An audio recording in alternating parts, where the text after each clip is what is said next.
আমি একবার সরকারে এটা দাবি তুলেছিলাম যে সরকার দল থেকে পিপিটিপি দেওয়া নিয়োগ বন্ধ করে দেন, সার্ভিস করেন এবং এই সার্ভিসে কম্পিটিটিভ এক্সামিনেশন দিয়ে এগুলো করেন, দলীয়করণ বন্ধ করেন।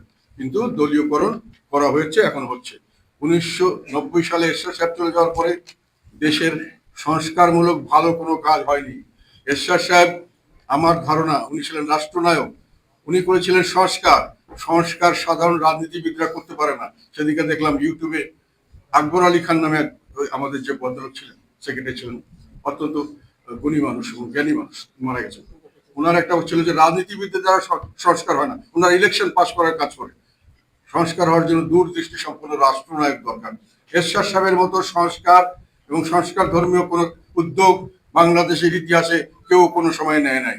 সেই হিসাবে আমি যদি আকবর আলী খানের কথায় এখানে বলি, তাহলে বলতে হয় এরশাদ সাহেব ছিলেন আমাদের সবচেয়ে, আমি মনে করি, একজন রাষ্ট্রনায়ক।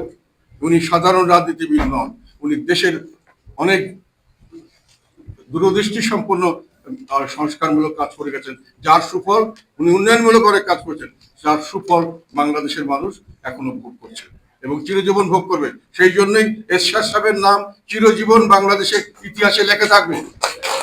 এটা আপনি আমার জন্য নয়, আমরা ওনার দল করি সেই জন্য নয়। ইতিহাস যখন সমস্ত মুক্ত হবে, মিথ্যা মুক্ত হয়ে সত্য ইতিহাস বেরিয়ে আসবে 2-1 জেনারেশন পরে, তখন এরশাদ সাহেবের অবদান মানুষের গর্বের সঙ্গে স্মরণ করবে।